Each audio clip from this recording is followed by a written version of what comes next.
Yo, yo, yo, yo. What's up, all you burner stoners and potheads? This is Weedman 420 with the Weedman 420 Chronicles. How are all you vipers doing out there? Mrs. Weedman. Mr. Weedman. How the hell are you? Freezing frickin' cold. On this Halloween evening. Yeah. It is very cold. Boy, did the temperature change. Boy, it did. Snowing sideways today. It did. Hey, everybody out there in the world. Hopefully you're smoking some big fat doinks while you're listening to the show. And we're about to get normal. Yay. And we are smoking glazed cherry pie that was given to me by Goat Genetics, a local Illinois cultivator who won the Urban Legend Cup that we attended a couple weeks ago and had our smoke station. And I got to meet him, and very nice guy. And I believe I met his wife also. If it's not your wife, I apologize, but I think I met his wife also. And we traded some joints, and he won the cup. So I'm super stoked to try this winning strain, glazed cherry pie. It smelled fantastic in the joint he gave us. Mm-hmm. So I don't have a lot of information on this, but what I found on glazed cherry pie is it's a hybrid, 50-50 indica sativa. It's evenly balanced, created, has crazy delicious flavors, just like sweet sugary tray topped with vanilla and cream. The aroma is a little harsher with a skunky, pungent overtone that's incredibly dank, which is completed by the sweet berries and fruit as the nugs are broken apart and burned. It has a very sweet high with a happy head high that's incredibly relaxing without weighing you down in the slightest. As this bliss, oh my gosh, does that smell good? Yeah. That is skunky as skunk can be. You'll be infused with a mild sense of energy that can get you off the couch if you need be, but isn't really enough to get you motivated to do anything physical. The effects and the average THC strain is about 21 to 23%, and it's often chosen by patients who suffer from conditions such as chronic fatigue, depression, chronic stress, or anxiety and nausea. The bud is the buds that he grew. I saw the picture of it. Absolutely beautiful. I mean, just absolutely gorgeous. So what the effects are happy, relaxing, uplifting, relieves anxiety, chronic pain, depression, fatigue, nausea, and stress. It's fruit and sweet. The aromas are cherry, dank for sure, because I could smell it all over here. Fruity, pungent, sweet, and vanilla. Would you say that's some? I know your taste buds are always 100%. I just keep smoking it. I'm not tasting anything today. It's the first time you've ever smoked this strain, so be a little gentle. Okay, I'll share. You could, maybe, share. but I think it's time to pass it. You puff, puff, puff, puff, puff, puff before you pass this over. Yeah. So my taste buds are useless today. While I'm smoking, we had a very good Saturday. We got to go to an event. I'll let Mrs. Weedman talk about it while I smoke this beautiful, lovely joint. Yeah, we went to an event put together by some different event organizers, cannabis-specific event organizers in Chicago, and it was called the Flash Social, and it was held in Uptown, which is the far north side of Chicago, close to the lake, right by the Wilson Red Line station. Beautiful old historic building. Inside, though, just unfinished. I heard it's being redeveloped into a market, grocery store, right? Market, local market. So we had the good fortune of being included in this event.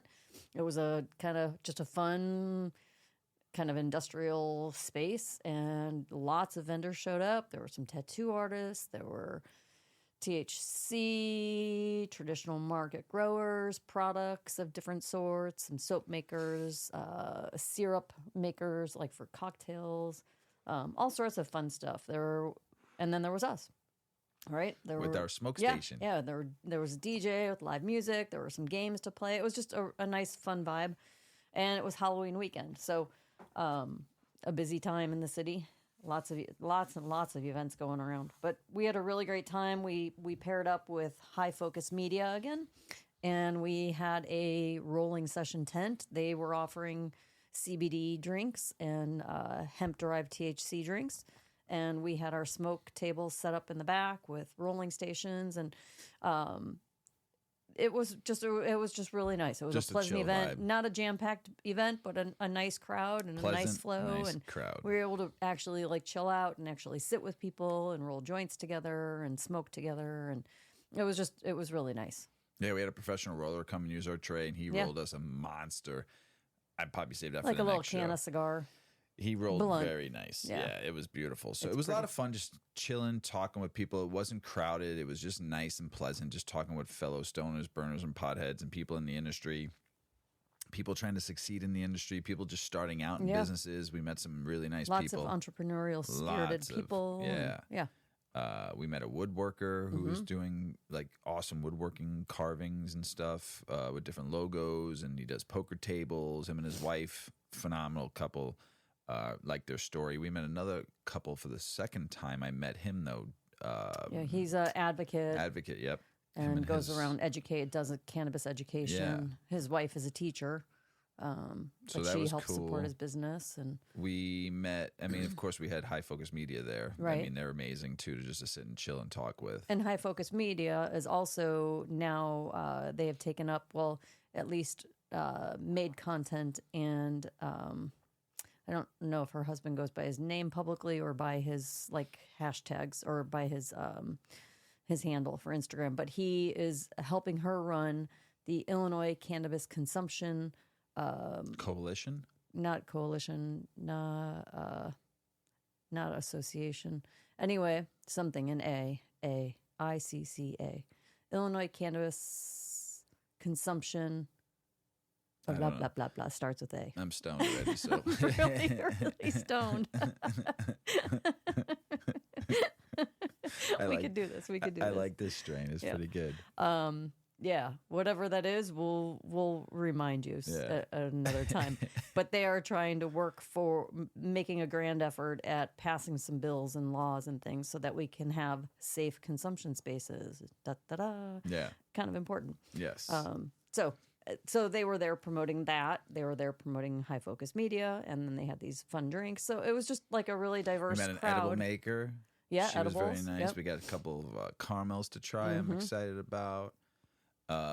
We met. Who else did we meet? There was an The entrepreneur. guy hosting it, who is also Yes. doing But I think I cannabis can say events. his name, right? Yeah, I think Blake. Blake, Yes. Phenomenal young entrepreneur. and that is consume responsibly, socially. Yeah. I beat that. It's up. fine. We'll list it on Yeah. on the show notes, so everybody who was there, so you can look them up because they were really cool people, down to earth, just a bunch of chill. Eddie, the guy who was dressed up like Chef from The Bear. Oh yeah, Yeah, he's trying to get into like education and some consulting type Yep. aspects of cannabis. yeah. It was nice. So it's just neat to see because it's such an open platform. It's a whole new world of business, and there's so many ancillary businesses to cannabis. It's Yeah. not just selling flower. There's so many ancillary businesses, and there's so much opportunity. I was just saying to Mr. Weedman when we came home that night, we were like, it just doesn't have to be competitive. It's so early in the game that there's room for all of us. I said it to somebody there. And, There's yeah, money. There's we don't enough need money to in it for compete. everybody. Yeah, and on top of that, I said, well, think about like something as simple as the bread aisle. There's still new bread makers. You know what I mean? you Like said cereal. and cereal. Like I said, they're in the same aisle. It's like those are two things that have been around forever, and you have your go-tos, but there's constantly new innovation and new Right. brands that come in, and that's okay. Like Captain Crunch isn't going anywhere, right? It's going to be there. So there's just Yeah, but you know what? Every time I eat Captain Crunch, what happens? Where my roof of my mouth. I want to Gets know where that hacked up. goes. kind of like when you have a tombstone pizza. You just know you're going to burn behind your teeth when you bite into it, And but you have just can't blisters wait in for it to your- cool off. Yeah. Gotta just bite it. And the tomato sauce, Squirts out and squirts you oh in my the God, eye. burns, just scalds it. And you're like, oh, fuck it. I'm in this. And you eat the pizza anyway. Yeah. Oh my God. I'm so high right now. You're pretty high. I'm pretty Yeah, high it's too. That's kind of pretty nice. good weed. I like it. Yeah, I'm pretty good. I'm pretty stoned. I feel funny. So very, very well done, goat genetics. Really good. I'm stoned. I've been waiting to get stoned all day. But Yeah. The thing is, we don't smoke. When I get home, I usually rip a little bit when I get home from work, and I don't on Mondays and Tuesdays We just have too much going on. No, not just that. Just because I want to. I want to do the show. Like I want to smoke, not being high. You know, like a fresh high. Yes, I want. Cause I want just people to understand. You can do. You can function when you're baked. Well, we do the show completely baked every week. And every week we're like, oh shit, I'm high. Duh. Like we don't even know our own limits, but we always push it because it's just like, well, why just not? to see if we can do it. Yeah. And we do an hour Well, every because week. it's just nice to sit here. It's like the end of our day, finally. Yes. You know, we record at like 8:30 p.m., 9 o'clock p.m. Yeah. Like I've been working. I got out of bed at I think 8:20 today, and I haven't stopped. I mean, I made dinner, but that's still work. It's now 9:20. Yeah. So we haven't stopped. And you haven't stopped. It's really nice to enjoy a smoke. Oh, yeah. But we wait. I mean, we on Mondays and Tuesdays, I probably smoked them when I walked in the door. Yeah. You know, after I got done. I usually will have, if I'm done with all my emails and stuff, I'll have a hit. Yes, but on 5, Mondays 6. and Tuesdays, we wait. It sucks. I can't say I waited. Oh, you can't, but I can. But what I'm feeling right now is pretty good weed. That joint's pretty nice. I'm pretty stoned. We're going to smoke more of it, too. Okay. You ready to get Not the show yet. started, though? Yeah, I think so. All right, I'll get the show started. So I said I was going to butcher this word, and I even listened to it, had to say it like 15 times, because this is actually really important. I've heard this being talked about by a few people now. So I actually read a couple articles and looked up some stuff about it, and I found just what I found. And so just to everybody to know, you know, I mean, you might have heard it, you might have not have heard this. You're buying cannabis from, you know, shops. So just realize this. So cannabis irradiation possesses quandary for growers, scares consumers. Irradiation. Irradiation. IRRADIATION. And I it's not an easy word to say. And I listened to it like 5 times and the person had an accent, so I couldn't still understand it. Irradiation. Yes. So, cannabis cultivators are caught in a dilemma about providing clean, safe product that passes inspection for acceptable levels of microbial contaminants. The standard solution is gamma ray zapping cannabis flower with highly charged radioactive element cobalt-60. Is this good? Is it bad? Should cultivators even admit to doing it? Some of the confusion comes from state regulators who are still figuring out what microbes to guard against. From a list of the plant's typical microbial contaminants. If they don't pass testing, generally because of bad microbial growth due to poor sanitation in the grow and processing stages, growers will have to nuke it. But who wants nuked cannabis, nuked weed, nuked flower? The fact is that state-regulated cannabis often has been blasted by gamma radiation for hours, or by electron beam radiation, or the preferred method by U.S. cultivators, X-ray radiation to kill bad microbes. One microbe in particular, I butcher the fuck out of this word. Asparagus. It's not asparagus for sure. Just so y'all know, it's not asparagus. Aspergillus, which is present everywhere, can cause serious respiratory illnesses and even death, not only among consumers but also cultivation workers. Gamma irradiation is an old school tool. It's the same sort of radiation used for many food products sold in the United States. The U.S. Food and Drug Administration lists 9 food varieties that can be radiated, including beef and pork, as well as fresh fruit and vegetables, including lettuce and spinach. At least 59 other countries irradiate their foods because it's considered an effective form of food preservation that extends shelf life by reducing spoilage, albeit with a slight reduction in vitamins. I watch so many videos about how to keep your produce fresh, and like you can keep your produce fresh for like 2-3 weeks. Like How? by keeping it in water. Some stuff you keep it in water. Some things, yeah. Like potatoes, I watched if you keep in like a cold storage, not gassed. They're washed, wiped down, and then kept in like a cellar. They can last up to months. without growing any of the little roots out of them. You know, there's so many things you can do to keep it fresh for like the time it's supposed to be. You know, it was weird that you don't have to use this to keep stuff lasting longer, but because we keep stuff on docks when they get shipped over for months and they're kept in boats coming over from other countries and it takes the time they get picked, boxed, freighted on a ship to this country or to another country, this could be like 2 months. You know, so you got to think when you're shipping stuff too, what happens. So U.S. cannabis growers who use radiation have made efforts to dodge the stigma by calling irradiated cannabis electronically pasteurized or cold pasteurized. But irradiation has become a part of standard operating procedures, SOPs. I love SOPs. I ever tell you how much I love standard operating procedures, Mrs. Weedman? I cringe when I hear the word SOP or KPIs. If you don't know what key performance index is, it's a corporate word. It sucks. So does SOPs. I'd like to wipe my ass with all of them because it penetrates the plant well without causing undue damage, unlike other plant decontamination methods using heat, chemical reagents, and even toxic substances such as ethanol oxide gas. When the cannabis fails testing, cultivators zap it, sell it to the public, and hope for the best.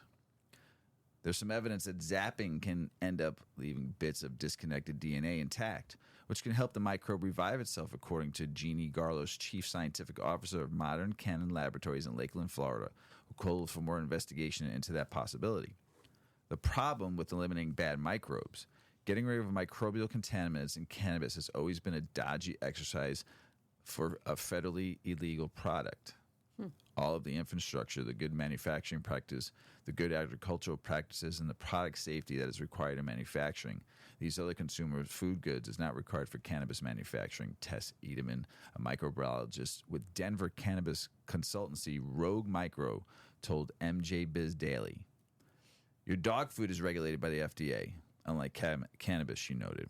With cannabis, you really don't have to put in any preventive controls. You don't have to have any sanitation programs. You don't have to have a quality team. All of the food safety that manufacturers in the food industry are expected to do and address to identify the risk in their food safely plans are not required in cannabis, Edelman said. All cannabis manufacturers really have to do is pass compliance test. Passing testing can mean up to 24 hours of product sitting in an irradiation machine, Edelman said. In the short term, a cultivator can recover failed products by remediation, but in the long term, it's a crutch, and it's not really solving the underlying issues. Suhiko Ono, founder and CEO of EOS Farms, a family-owned organic cannabis farm in Pittsfield, Massachusetts, irradiates cannabis as a way to be compliant with the strict and broad analysis requirements for cannabis sold in Massachusetts. The microbe testing threshold comes from extreme fear and caution on the side of regulators, one told MJ Biz Daily.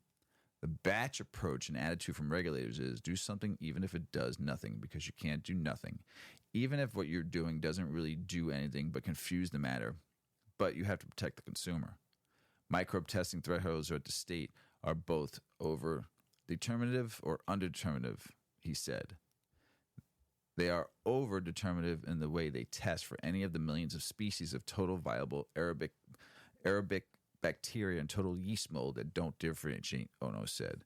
The test for the presence, and they don't test for aspergillus, which is the only one that's been shown to cause harm. They don't even tell you if it's there or not. So if we're going to force these non-essential microbes testing thresholds, then you have to go to remediate. There's no way around it. Different approach abroad. It's a different scenario outside the United States. Canadian cannabis producers routinely eradicate the estimated 80-90% of their product. All medical cannabis imported to Germany must be eradicated in a laboratory that is compliant with the country's strict requirements. In the Netherlands, where medical marijuana is available to patients through a prescription by a qualified doctor, the Dutch government controls the irradiation process. The irradiation is the preferred method of decontamination in the Netherlands, according to the 2016 study by Arno Hazekamp and former head of research and education for Dutch cannabis producer Brado International, medical cannabis can't be sold within the Netherlands until the country's Ministry of Health certifies the product. Concerns amongst adult use consumers. Most of the fears about irradiation in the cannabis industry come from recreational consumers who are not well informed. According to Chadjeling Eckerlins, the founder and board chair of Bedrocam, the producer of medical cannabis follows European guidelines for good manufacturing practices. Irradiation does not destroy the cannabinoids in the plant, Eckerlins told MJ Biz Daily, dispelling one common myth about irradiation. It very slightly affects terpenes, Eckerlins said. There's no degradation of THC or CBD. If the product is properly packaged, there's no loss of water. Basically, nothing changes. Eckerlins said he has heard of the unfound fears that gamma radiation is not good for patients using medical cannabis. What's that about? What's the scientific basis for that? Please prove to me that this is bad for patients, he said. There's no remainder of the irradiation process itself in cannabis. The only thing it does is cuts actually the string of life in living creatures, of living spores and living bacteria. It's why I don't like the machines that process cannabis flowers, because there are no eyes on the end products, so the risk of getting mold in the product is there. You should wash your walls, your floors, Eckerlin said. It should be embedded in protocols and done on a very regular basis. And when you go to there, the plants are flowering. Be sure that everything you bring in there is clean. Even be sure to bring in clean air. The same room recommendation is echoed by Kyler Baker, co-founder of chief strategist of EcoBuds, a biosecurity company based in Carbondale, Illinois. If I tell a client that they need to be clean every day, sometimes twice a day, that was the answer to their problem of failing tests that took me cross-eyed, he told MJ Biz Daily. But if they do it, they don't do it they don't have to use radiation. They don't have to use remediation methods because the consistency of not having disease issues that affect yield are significantly decreased. So the next steps, the real problem is the young industry is still getting a handle on regulations. It's a little weird that they're not getting consumers to know about the product has been irradiated, this article said. I know the regulations aren't requiring producers to label, but they are irradiated their product. And so that's not happening on that side of it. I think regulations are being created before we have all the information. That's not necessarily anyone's fault, Grallos said. It's just that this is such a new industry in a way. We're still in the infancy compared to the food industry and pharmaceutical industry. Hopefully, regulators are listening to the people doing the research and seeing the data and making changes in those regulations based on the information. That was a phenomenal article by MJ Biz Daily by David Hose. So this was updated back in July, a little more throughout the month. But I heard people talk about this, and I just wanted to learn more. So I thought this was phenomenal. Probably one of the best things I've ever learned, and I just been hearing this word more and more. So pretty interesting, though. Yeah. Can you overdose on MJ? I believe, have covered this many times, but I think it's just important to keep covering it because we just need to really understand that this is the truth. With recreational marijuana now legal in 23 states in the United States, more people are choosing to light up or engage in edibles. People who live in a state that has legalized marijuana are 20% more likely to use it compared to states that outlaw it, according to a 2022 article in Addiction. With that said, even though cannabis is legal, it doesn't necessarily mean it's not subject to overuse. While some people might experience blackouts while drinking alcohol, people with too much THC in their system could experience greening out, which might feel like a high accompanied by anxiety or panic, according to Psychology Today. A toxic reaction to THC could have symptoms of confusion, dizziness, paranoia, or disorientation, although overdose has recently been associated with opioid addiction resulting in death. An overdose resulting in death from having too much THC in your system is really unheard of. While an individual cannot overdose on marijuana alone, reduction in inhibition or increases in impulsivity can lead to risk-taking behaviors with the potential of severe consequences, such as driving while intoxicated. said Dr. David Campbell. He's the clinical director of the Canyon at Santa Monica. However, marijuana has led some people to wind up in emergency rooms. Cannabis can present physical problems in people as more states legalize it. A 2016 study in clinical toxicology looked at calls to poison control centers from 2013 to 2015. The patients complained about symptoms such as drowsiness, high heart rate, irritability, and confusion from edible forms of marijuana. About 91% of the calls came from states with legalized recreational marijuana, and about 25% of the calls concerned patients under the age of 5.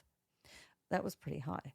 A 2022 case study in Cirrus, the Journal of Medical Science, it was centered on a healthy 2-year-old boy who had developed heart-related problems after accidentally consuming gummy candies that contained THC.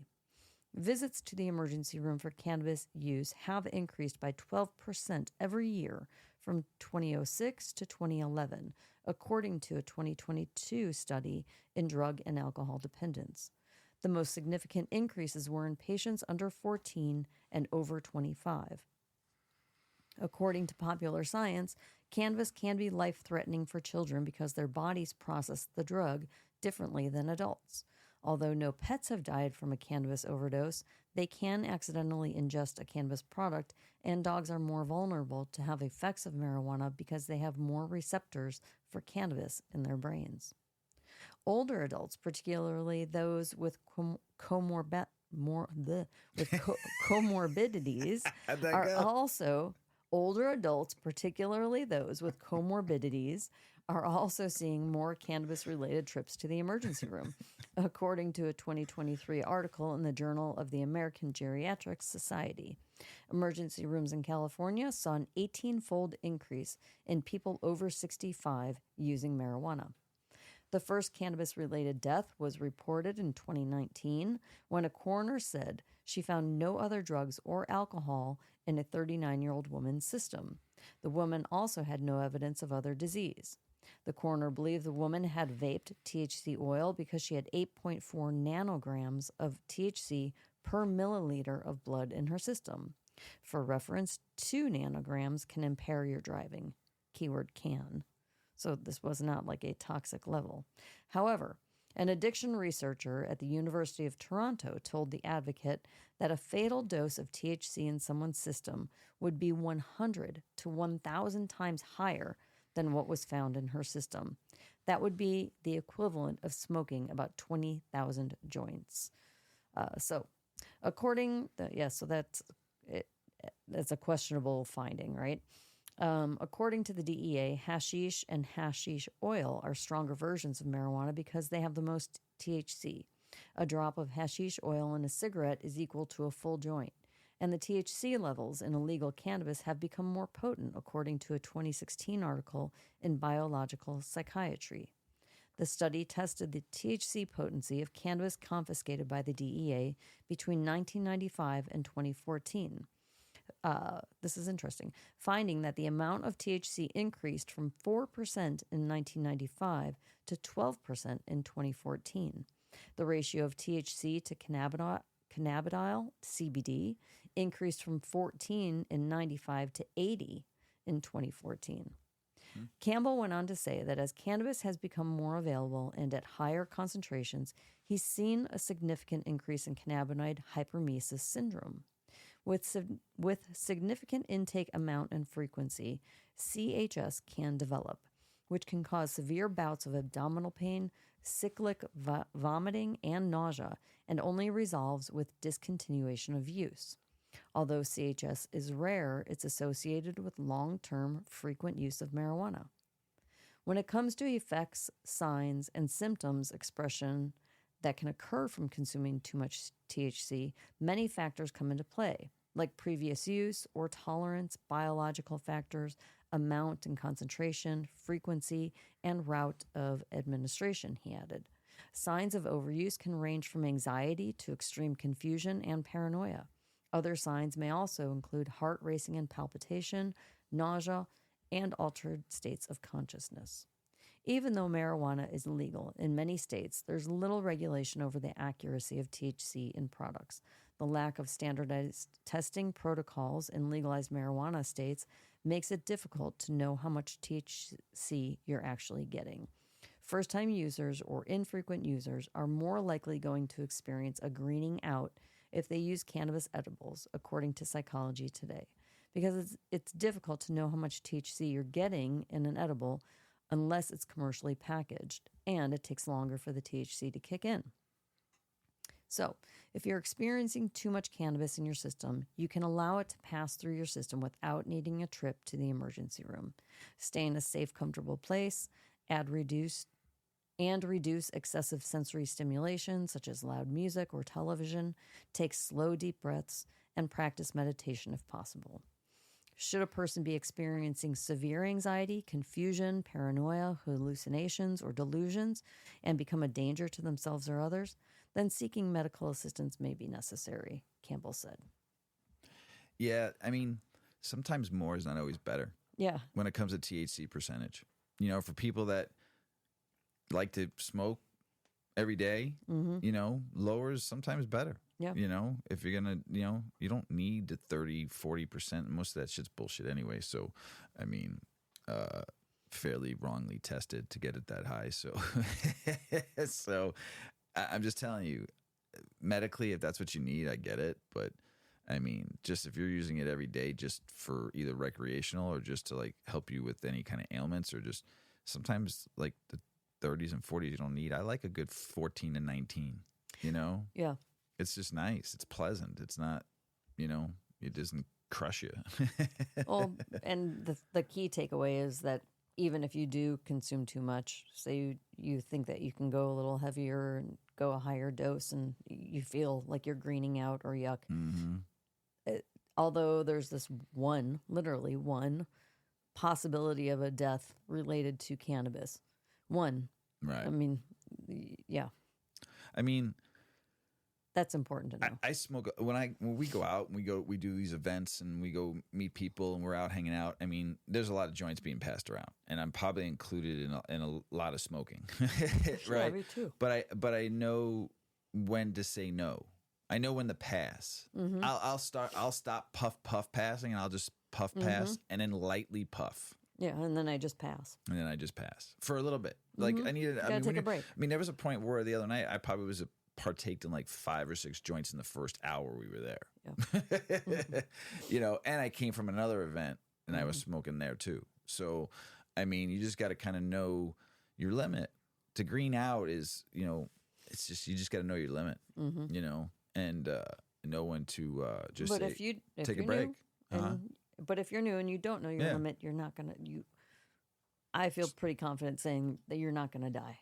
No, you're not going to die. That's the point of the article. I know somebody ate too many cookies one time and they thought they were going to die. You might think you're dying. They called their mom crying, and it wasn't me. It wasn't me. It wasn't you? Are you lying? No, I know the person who did this. Called his mom crying, said he ate too many cookies, and he called his mom crying and said, "Mom, I'm going to die." Was he an adult? Yes. Oh. Oh, yeah. So he was scared. Oh. He ate 2 when he should only eat a half. Oh. That's how strong those cookies were. What's his name, Mr. Weedman? No. No? Not me. Not you? No, not me. I didn't cry and call my mom. Knowing Ma Weed or Grandma Weed like, or what Ma the fuck 420. are you doing? Yeah, she'd be like, good luck. You're Go into to bed. Yeah. She was she said to me my whole entire life, you want to play, you're going to pay. Yeah, she'd be like, get over yourself. That's what my 420 used to say all the time. Every time I'd fuck up, you going to play, you're going to pay. And that was the only advice she ever gave me. That was it. No, that wasn't. Get out. I'm telling you. If I didn't listen, I got an elbow. That was the important I got the elbow in the back. That's all you need to know. You either know or you get elbowed in the back.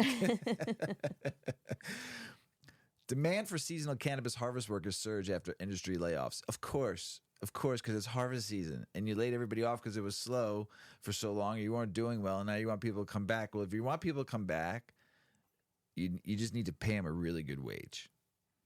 And let them know, say, this is part-time. You got 3 months of hard work, but I'm going to pay you a really good percentage So there've been a lot of layoffs over the last 18 months.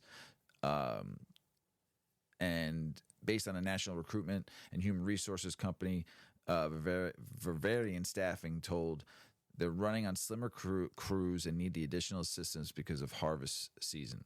Total marijuana jobs declined by 2% since the beginning of 2022, according to April report by Denver-headquartered cannabis recruitment platform Vankst. The decline was first for the cannabis industry since the states began legalizing marijuana, underscoring the need for MJ cultivation companies to seek out temp workers to cope with the fall harvest. We're seeing as a regression.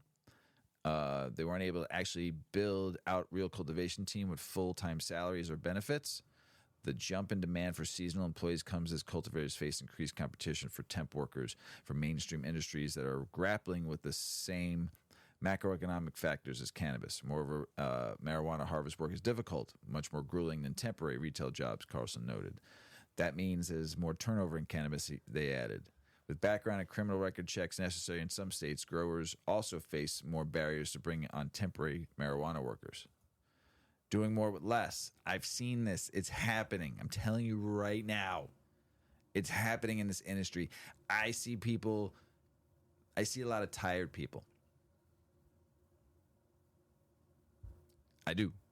I see a lot of people in all aspects of this industry. I can speak for it. I've seen, shook hands, gave hugs, smoked joints. There's a lot of tired people out there that have been grinding for like 3 years, 4 years, even maybe the last 6 months. You get in and you're grinding because there's like, this says doing more with less. It's a grind. It's the NFL. See me on the outside of the show and I'll tell you what the NFL stands for. Growers often expect temp workers to be less expensive than full-time employees. No. If you want good workers to come, you pay them good money. The national average for pay for cannabis trimmer is $16 per hour. You need to pay them a little more because they're temporary. If you want people to come and work, But marijuana operators often forget the recruitment companies such as varying covers costs such as workers' compensation, unemployment insurance, and workplace safety training. They don't understand that we have many other costs in addition to the cost of finding those workers, hiring them, onboarding them, and payrolling. And then once you let them go, they're seasonal. Handling any of the state unemployment requirements falls on the company, whatever their name was. Smaller companies feel the crunch. Operators are also increasingly asking if they can defer payroll. That is, don't pay Bavarian for the cost of hiring temporary workers until after the harvest. But Bradford said the company's core competency is staffing, not serving as a bank or loan institution. Oof. Larger companies such as multi-state operators are at an advantage because they have more cash to burn, as hires Carlson said. They're able to pay recruitment company fee and higher hourly wage of about $20 per hour to attract seasonal workers. It's harder for the smaller shops because, quite frankly, they can't pay somebody $30 to $40 per hour, he said, because that's what it costs. Shifting requirements. Temporary harvest workers with experience, which often means they have worked in the legacy market. On the trimming side, if you already know what you're getting into, you're more likely to stay, right? Trimmers can spend 5 to 7 hours per day by themselves, he said, a job that is not suitable for everyone. Also, customers in more mature markets are looking for experienced temp workers with experience who have already been trained to perform duties such as trimming. They're also looking for those with regulated market experience. For folks that are trained, she said, they demand a little bit more money, but for a lot of the businesses, it's worth it. Start looking early. Huntsman said that it was pleased to hear more companies looking for autumn harvest workers as early as April. That's super promising because it shows businesses are hiring really sophisticated HR talent that can be better forecast, she said. We encourage folks to reach out as early as possible. That way you can get experienced individuals to come to your farm. So just a little advice if you just want to get in the cannabis industry temporary, you might be out of work and you can find some temporary work. Just, I would learn quick and get paid for temporary work, So we never really talk about topicals much. No, we don't. We use them. Yeah. What's the cannabis topicals? Well, cannabis topicals are the secret weapon for muscle and joint pain. Are sore muscles and joint pain holding you back from living your best life? Look no further. Introducing Cannabis Topicals, the secret weapon you've been waiting for. With their powerful pain relieving properties, these products are quickly becoming the go to solution for people seeking relief from muscle aches and joint discomfort. Understanding how cannabis topicals work. Cannabis topicals provide an innovative approach to tap into the pain relieving potential of cannabis. Unlike methods involving smoking or ingestion, topicals are applied to the skin, offering precise relief without inducing any psychoactive effects. These formulations feature cannabinoids like THC and CBD, which engage with the body's endocannabinoid system, effectively easing pain and inflammation. Often enriched with natural ingredients like lavender or peppermint essential oils, these topicals further amplify their calming effects, proving highly efficient for addressing muscle aches and joint discomfort. Advantages of using topicals. Utilizing cannabis topicals for muscle and joint pain provides several notable advantages over traditional pain medications. Precise relief. Cannabis topicals excel in delivering targeted relief by direct application to the affected area, ensuring effective alleviation of specific muscle or joint discomfort. Non psychoactive. Unlike methods involving cannabis consumption, topicals do not enter the bloodstream, averting any psychoactive effects or the sensation of being high. This renders them a safe and accessible choice for pain relief without unwelcome THC related side effects. Non addictive. In contrast to opioids and certain conventional pain medications, cannabis topicals are non addictive and carry a minimal risk of dependence, making them a safer option for managing long term chronic pain. Fewer side effects. Cannabis topicals exhibit fewer side effects compared to oral medications since they are externally applied and entail a reduced likelihood of causing systemic issues, making them suitable for individuals with sensitivities or those unable to tolerate oral drugs. Versatility. Offered in diverse forms such as creams, balms, lotions, sprays, cannabis topicals provide versatility to align with individual preferences, and they can be seamlessly incorporated into daily routines for convenient and swift pain. Different types of cannabis topicals are available. When it comes to topicals, there's a diverse array of options tailored to various preferences and needs. Here are some common types. Creams and lotions. These cannabis-infused products are popular for their lightweight and fast-absorbing qualities. Balms and salves. Balms and salves are thicker and more concentrated, ideal for targeted relief in specific areas. Transdermal patches. They are adhesive patches infused with cannabis that gradually release cannabinoids into the bloodstream, offering long-lasting relief, especially beneficial for chronic pain conditions. Massage oils. Cannabis-infused massage oils combine the benefits of cannabinoids with therapeutic massages, aiding in muscle relaxation, tension reduction, and localized pain relief. And sprays. Cannabis-infused sprays can be easily sprayed onto the affected area for rapid absorption and quick relief.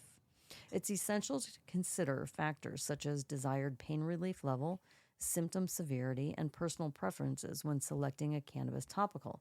Keep in mind that potency and cannabinoid concentrations can vary among products. Some essential factors to take into account when choosing your product is the cannabinoid ratio. This is important. Different cannabis topicals may offer varying ratios of THC to CBD. Opt for topicals with higher CBD ratios if you wish to avoid psychoactive effects. Potency. Cannabis topicals come in varying potencies, so consider the level of pain relief that you require. And additional ingredients. Examine the additional ingredients present in cannabis topicals. Some products incorporate essential oils and other natural compounds that offer supplementary benefits, such as enhanced relaxation or improved skin hydration. Ensure the ingredients align with your preferences and any potential sensitivities. Your application method. Assess your application method and find one that best fits your lifestyle. And reviews and recommendations. Prior to purchasing, read product reviews and seek recommendations from reliable sources. Cannabis topicals offer a natural and effective solution for targeted relief from muscle soreness, and joint pain. Their non-psychoactive nature, minimal side effects, and capacity to soothe discomfort without traditional medications' drawbacks are rapidly making them a popular choice. By understanding their mechanisms and benefits, you can make an informed product selection. Embracing cannabis topicals can enhance mobility, alleviate discomfort, and boost overall well-being. Bid farewell to pain's limitations and greet a more active, pain-free lifestyle. Next time you've got an ache that won't ease up, try soothing it with one of these products and take your first steps toward a better quality of life. Yeah. I feel like I should be like, and segue into product. That sounded like a big commercial, but I'm not promoting any particular product. Just make your own. An application, a way to use cannabis. Right. I want to look for those transdermal patches. I had some. I gave them to T the Tech. And he said they were wonderful. Yeah? I want to try one of those. Yeah. I found them when I was in Oklahoma. I think you might be able to find them here. Very, very, I don't know. I have not seen any here, but I'm sure somebody makes them here. But T, the Tech, the ones I came back with Oklahoma from, he said they were wonderful. Huh, they were like cool. 50 milligram time release, though. It came from Oklahoma. Yeah. Of course. So, but I mean, you can make them yourself. You just get some shea butter and infuse it in or you get some coconut oil. And then you infuse that, and then you can mix whatever you want with the coconut oil and use that. So I can't make a transdermal patch. No, I can make a topical or a balm or a salve. You use salves too, a CBD salve too, didn't you? Yeah, stuff's nice. It works. It's invigorating. Makes you feel refreshed. Yes. Rhode Island cannabis regulators warn against incredibly problematic shadow market. The whole farm bill, man. This is just like, it's crazy what's going on right now. There's going to be more coming, but Rhode Island say it's very incredibly problematic. The process of converting the hemp from a non-psychoactive substance into something that gets a person high is complicated for anyone who doesn't have the advanced degree in science. So if Mrs. Weedman and I have been talking about this, how you go into now and you just see everything has THC on it. I was in a liquor store and it says THC 25 milligrams. And I look in the bag, of course it says from hemp, but it's still 25 milligrams of THC. We were talking to somebody today, 50 milligrams, 25 milligrams. The other person I was talking to, 2.5 to 5 is a nice sweet spot when you're doing a beverage. I'm like, yeah, because then you could probably drink 2 if you wanted to, if you're a 10er or 15er. But yeah, taking a 25 milligram THC drink and you don't know it's 25 milligrams. And you think because it's from hemp, it's not going to get you high? Yeah. So Rhode Island. That's dangerous. I mean, they're all talking about this in a lot of states right now, banning, all the states that are banning Delta 8. But so the revote for the farm bill is coming up too. But we'll talk about that in a minute. Legislators are concerned about how to regulate out-of-state investors' control of Arkansas's medical marijuana business. Denver, since legalization, has hit $500 million in tax revenue. That's crazy. Since 2010. The whole state has done 15 billion, but Denver alone has done 500 million. That's nuts. California marijuana market remains mired in challenges. 40 retailers have closed down in Los Angeles, consultant says, Hirsch John, and just barely hanging on. There's a lot of shit going on in California. A lot of people aren't making money. So in different cities, there's a lot of problems with some of the dispensaries and going out of business. So there was an article today, I don't know if I'm going to read it in the next show or not, but saying that some cities aren't allowing in California any more businesses because they're afraid that the market is going to be oversaturated and those businesses might not make it. So they're trying to stop it. Kentucky and hemp. Now, I've smoked some really good weed from the mountains of Kentucky, but I didn't realize Kentucky had such a good history with hemp and the state's nearly 250-year history with the plant. Despite national controversy over growing cannabis, which can either become hemp, which contains 0.3% less THC, or marijuana if the THC content that causes a high is greater than 0.3%, Kentucky has long been a leader in growing the crop. I didn't know that. Since like the 1800s, they've been still growing it. By 1946, hemp was once again banned and remained illegal until the passage of the 2014 Farm Bill, which allowed for research plots of hemp to be grown. Kentucky became the leader, and they didn't hesitate to establish research plots both on farms but also in universities. So that's awesome. So, petition urges MasterCard, Visa, and other credit card giants to accept cannabis payments. You should. This is the one I was talking about. New farm bill addressing hemp might push until 2024, some key senators say. Congress might not pass the 2023 farm bill until 2024. Such a delay would mean more waiting and more uncertainty for the U.S. hemp industry. That includes sellers and manufacturers of products containing the controversial intoxicating hemp-derived cannabinoid such as Delta-8 THC. Congress has been gridlocked for most of the past month while the drama to select the House Speaker. Republicans on Wednesday elected relatively unknown Louisiana Rep. Mike Johnson, meaning legislative action might return to normal soon. The 2018 Farm Bill, which expired September 30th, legalized hemp production nationwide. It also led to a subsequent booms of hemp growers and manufacturers, first with CBD and then cannabis-derived hemp Delta-9, and then Delta-8, Delta-10, and other cannabinoids. So hemp lobbyists have given urging Congress to add clear hemp-derived cannabinoid product safety and testing standards to the new Farm Bill.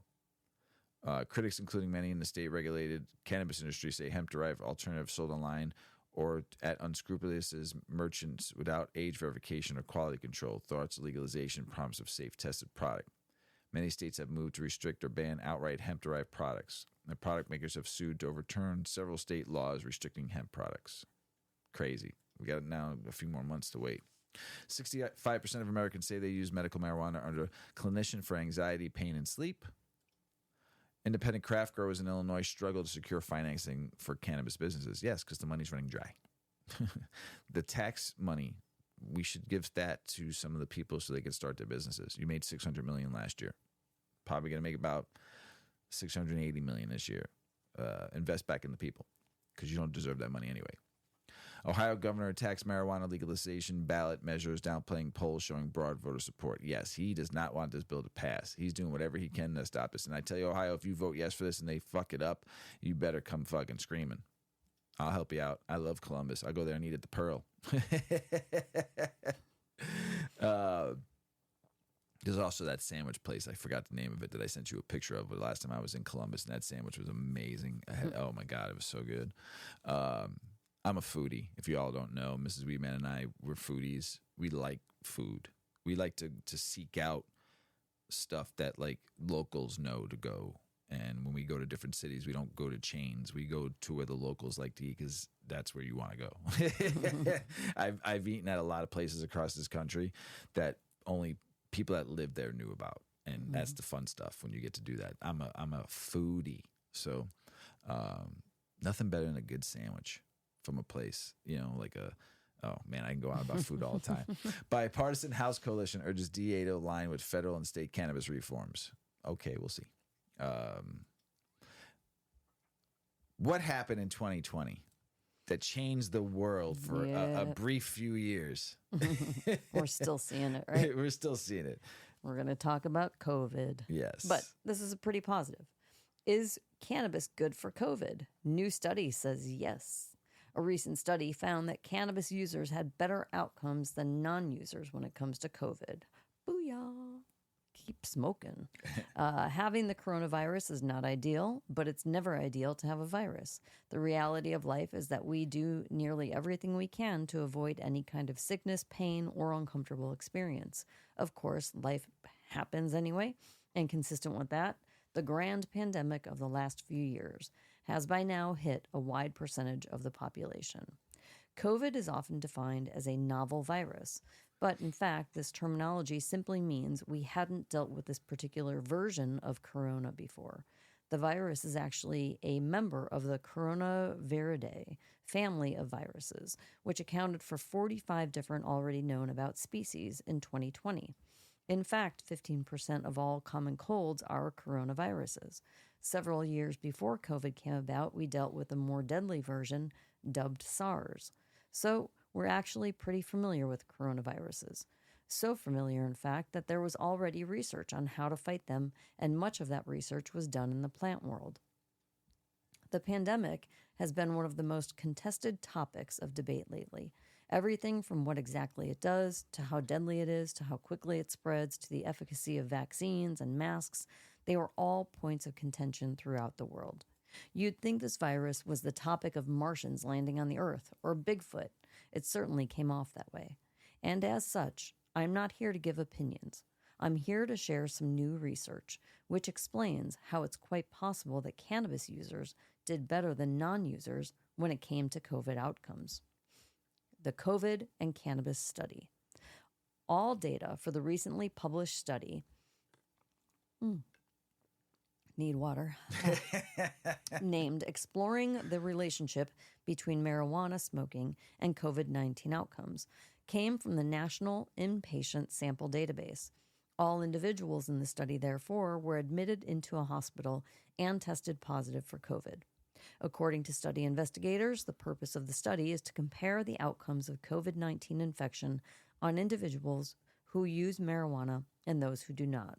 The thought behind the investigation is that cannabinoids have at least some immunomodulatory abilities, but we don't know what they are or where they're beneficial. Cannabis use was the dividing factor, creating two groups. Beyond looking at cannabis use, investigators also considered demographic information and issues of and issues of comorbidity from other medical issues and problems. Investigators automatically excluded patients without data available and those under 18 years of age. Investigators used something called greedy propensity to match marijuana users to non-users at a ratio of 1-to-1 for age, race, gender, and 17 other factors like chronic heart and lung disease. So, what did the COVID cannabis study find? Altogether, the study looked at information of 322,214 patients, and of them, 2,603 used cannabis. Overall, cannabis users were generally younger and had a greater chance of being tobacco users as well. Regardless of more tobacco use, however, the cannabis users group showed less issues with obstructive sleep apnea, obesity, hypertension, and diabetes mellitus.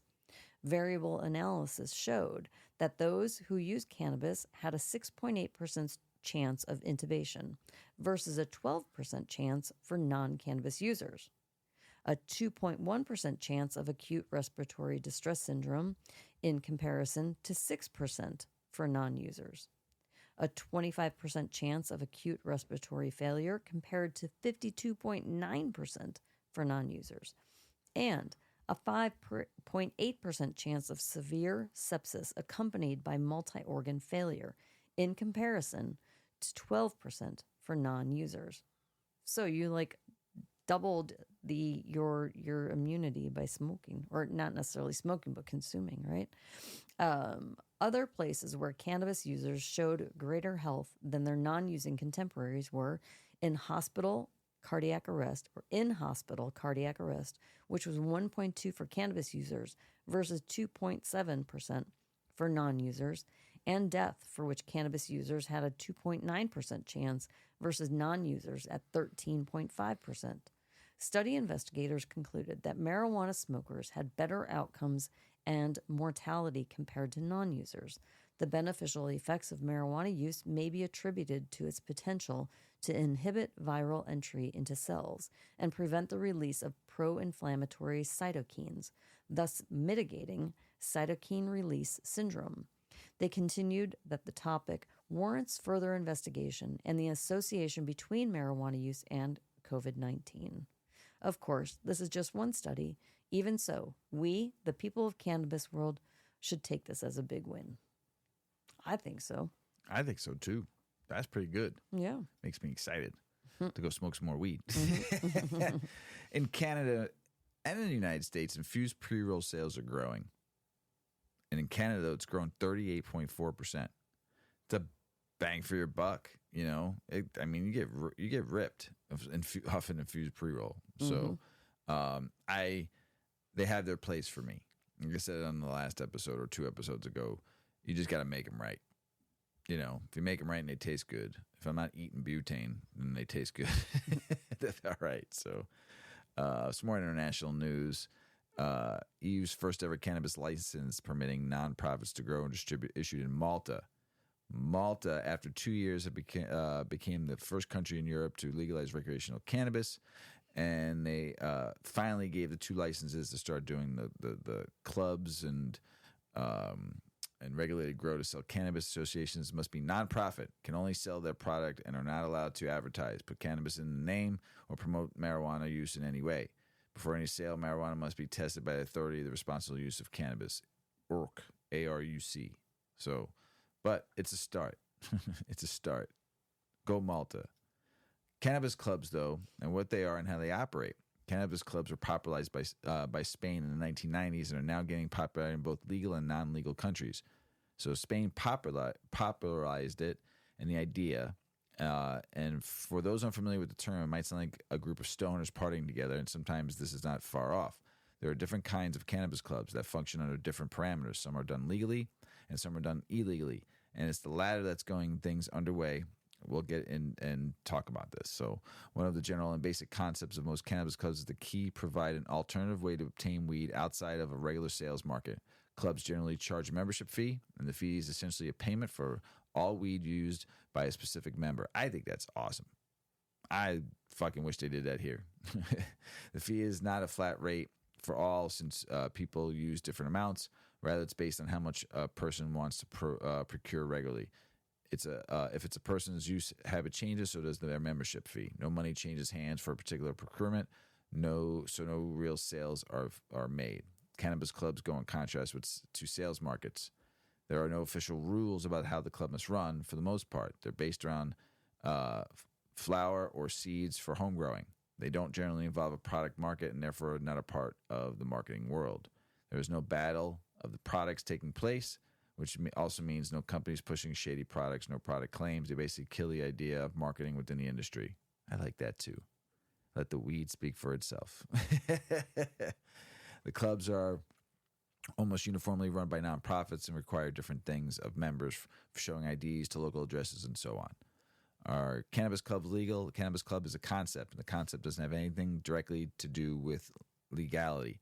However, having said this, they're also a vehicle for getting around laws, since they create a general loophole of avoiding direct sales.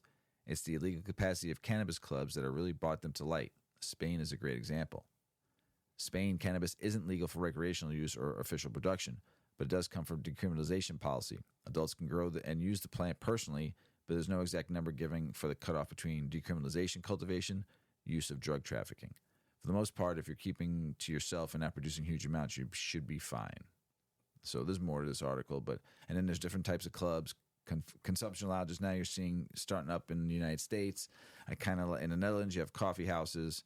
So you're going to see different things popping up. But I do like the social club. And people can come and you can have a nice selection of weed that you home grow, and people come and pay a membership and they can pick some weed and smoke it there or go home. Mm-hmm. I think that's great. Yeah. You know, just donate to the fucking charity. Mm-hmm. That'd be pretty sweet. Yeah. You can have like a little allotment per month or something that you get to take with you. 100%. I think it's a great idea. I mean, in the consumption lounge, you should be able to do that. Mm-hmm. Where you're not paying, they're not buying weed. They're paying for a membership to your consumption lounge, and then you have your home grow there. Say it's a monthly fee of $300 a month, right? And that's basically the cost of an ounce that you're going to charge. So they can get an ounce every month, but you're charging them $300 a month. Yeah, for membership, right? So then they come and hang out, and then you have other things. You should zip your lip, because that might be a good. So what? If someone takes my ideas and run with it, I hope so. I hope they do. I have my idea. So if someone takes one of my other ideas and uses it, just throw Mr. Weedman. Go to 8decades.com and buy some Mrs. Weedman's goods for your place, will you? Support us and we'll support you. So don't forget 8decades.com. we got sales. And invite us to your consumption lounge so we can come be members. Yeah, hang out, smoke with you. Yeah. So buy the smoke sets for your lounges and all of our stuff and gear, and we'll come in and support the business. So. Boom. Just like that. Yep. That's how it rolls. I said it and I'll say it again. There's money in it for everybody. That's right. So, 25 years in prison for a nonviolent crime. Michigan man exposes very ugly side of authority. Yeah. An Emmy-nominated documentary that explores harms caused by the war on drugs, The Sentence of Michael Thompson, was awarded 2 Clio Cannabis Awards this week, including the exceptionally rare and coveted Grand Clio for advocacy work. The film looked at the painful story of a man who was sentenced 42 to 60 years in prison for selling 3 pounds of marijuana and his family's fight to help him. Thompson ended up serving the longest prison sentence for a nonviolent offense in Michigan's history. After 25 years behind bars, he has no bitterness, but rather he is trying to help others who are in the same situation he was in. Thompson shared with Benzinga how he got through the hardest of times and what keeps him going as he dedicates his life to helping other marijuana prisoners. For the interview, I'll be referring to Benzinga as B and Michael Thompson as MT. B, can you please introduce yourself and tell us your story? MT, my name is Michael Thompson. I am the president of Michael Thompson Clemency Project. My story is, I sold 3 pounds of marijuana to a friend of mine for a bachelor party, and I later found out he was a police informant. As a result, I received a sentence of 42 to 60 years. However, what Michigan does is stack charges on you. They can stack a charge and give you 8 felonies. Well, this is what they do to people of color, mostly by using charges and stacking them. I ended up serving 25 years, and I'm still serving because I'm on a 4-year parole. B, your family never stopped praying and fighting for your release. How did that help you get through the hard times and not lose hope? MT, well, family is everything. Without family, what do you really have? In particular, my son was my best friend, my only son. When he passed, prayer seemed like it was the only thing I had left. B, how does it feel to be free again after so many years? Do you have any resentment or just appreciate life now? Or perhaps a bit of both? MT, well, a bit of both. For the simple reason, prison life is not easy. One thing prison does is show you who your true friends and family are. I'm thankful for that. B, what is the lesson you learned from this experience? MT, who my real family and friends are. I also learned how corrupt and ugly the system is. People of authority show a very ugly side. No compassion. Not all, but most. B, how would you like to advise people who are currently in a similar situation? MT, to be strong, because dealing with incarceration, weakness will only bring you unexpected negative situations. B, how did you feel when you heard that Michigan legalized adult use cannabis? MT, I felt, if that's so, what are they going to do with me? When was someone going to come and free me? So I was happy to hear about the legalization, but at the same time, the fear of the unknown was still lingering over my head. B, you're working to help others now in similar circumstances. Can you tell us more about that? MT, I would be more than glad to elaborate on that because what I'm doing, no one in America is doing. The Michael Thompson Clemency Project is trying to get guys free from trap sentences. There should be no one in prison for marijuana today. That's who I'm fighting for. It was put in place to take a hard stand on crime. When is enough enough? B, is federal legalization the answer or just part of the solution to improve the U.S. criminal justice system?